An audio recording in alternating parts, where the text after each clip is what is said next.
さん、こんにちは。今日はブライト SEO で、世界のトップ SEO のリリー・レイさんをお招きしました。Hi, lady. Thank you for coming. Thank you for having me. It's wonderful to have you here. Okay, so let me ask you some questions. First, I will ask about AI search. So I know you are keeping track of good AI search features like AI overviews and AI mode. Personally, I don't think it makes sense to optimize just for them right now, mainly because they're still experimental and changing. So what do you think? Is there anything we can do or should be doing about Google's AI search at the moment? Good question.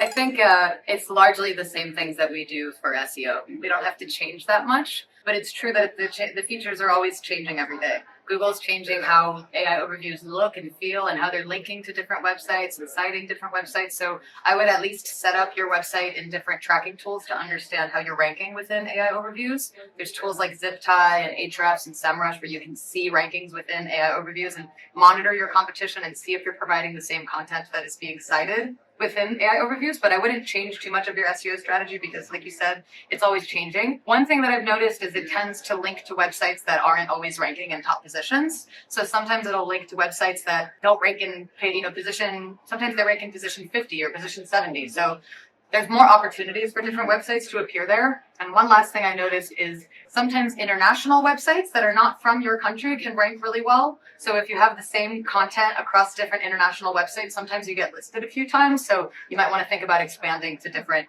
countries and different regions. Even though the content from other countries may show up, but still the language is the same. It's usually, I search in English, so I'll see, UK and Australia URLs with English content ranking in the United States. So there's more opportunity for international sites to appear. The next question. Besides Google's AI features like AI overviews and AI mode, other AI search tools such as ChatGPT or Copilot and Perplexity AI have come up. Optimizing websites for these is called LLMO for large language model optimization, or GEO for generative engine optimization. What are the similarities and differences, if any, between traditional SEO and LLMO or GEO? I think this is the biggest question in the SEO space right now. That's why I'm asking you. A lot of people have a lot of different opinions, and I think it's true that there's some things that I think you can do with the language to maybe appear more in large language models. I know some people are experimenting with having kind of the exact match answer, the way that somebody's searching, and making sure that you're cited in a lot of different websites using that exact language. And that'll they see that there's a common way that something is being described, and so they'll be more likely to pull it into the answer. But some of that to me feels a little bit spammy. I feel like if you're really doing SEO the right way and you're being a recognized brand with good content, it'll often show your content as part of the answer. So doing the fundamentals of SEO is still the same, but I do think making sure that you're mentioned across many different platforms is very important, because knowing that ChatGPT, for example, maybe it looks a lot Gartner, or it looks a lot at Forbes, or it looks a lot at Wikipedia, making sure that you're mentioned across all the different websites that they cite very frequently. So it's kind of similar to what we've been doing with SEO already, but I think we'll still find out more as we start to kind of dig in deeper, because it's all still very new, right? So mention or citation may be crucial for LLMO. Yeah, definitely. Yeah. So next question is about E-E-A-T. Your specialty, right? Yes. So beyond AI search, you also know a lot about E-E-A-T. With the recent Google updates, how has your understanding and application of E-E-A-T evolved, especially when it comes to the X? So I think E-E-A-T has changed quite a bit in the last few years. First, Google introduced E for experience, so it became E-E-A-T.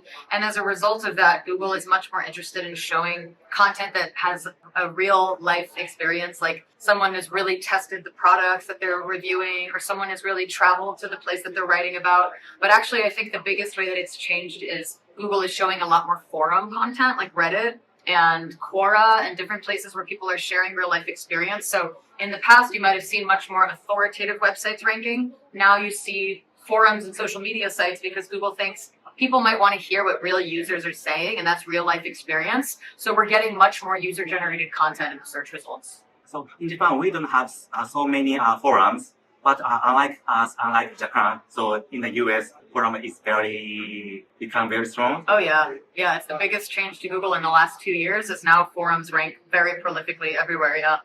How can you compete with those forums? in the US? Well, you can think about if there are any forums that make sense for your company to attribute to. Sometimes I think people can, maybe the social media team can contribute to those forums with expert insights and expert content, but you want to be careful because a lot of the forums don't want links, they don't want promotion. So if you can do it authentically and or at least read the conversations that people are having, and maybe you can answer some of their questions on your website. So expanding your activities on forums may work. Yeah, I see. definitely. And next, looking at Google's trajectory, what do you anticipate will be the next major focus area for their quality algorithm after Helmless and E-E-A-T? Well, Google is very interested in AI right now. So I think they're going to be looking at the accuracy of the answers that they're providing. I think there's still a lot of work to do to make sure that generative AI and AI mode and AI overviews is providing a great experience. So I think they're going to be more focused on that than ranking systems for a little bit. They're going to be thinking about how can we do this in a way that drives traffic to publishers as well as, of course, advertisers. So we're going to see Google focus a lot on if the search results are changing because now we have generative AI answers, how can that generate revenue for Google? Because people still need to click on ads, but how can we also ensure that we're providing really good answers to questions within AI? So I would say AI is really the main focus of Google right now. Oh, I see. Yeah, this is the last question. It seems like branding is more important these days. Actually, the Search Central Life in New York, Danny Sullivan has specifically advised small site owners to focus on building brand awareness, even stating it wasn't a direct branding factor. Yeah. So what's your perspective on branding? I'm also curious if branding helps improve visibility in LLMs.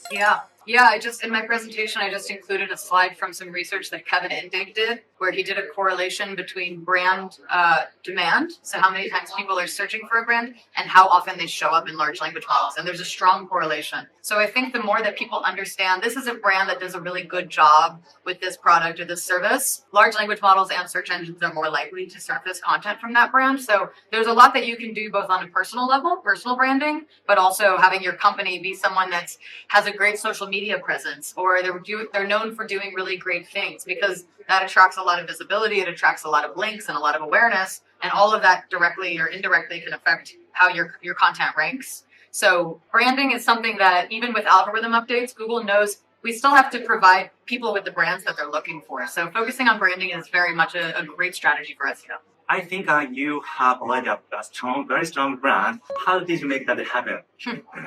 Well, first I started by working in the SEO space all day, every day for many years. I've worked at agencies on many different clients and become very obsessed with what I do and going to a lot of conferences and meeting a lot of people and very curious.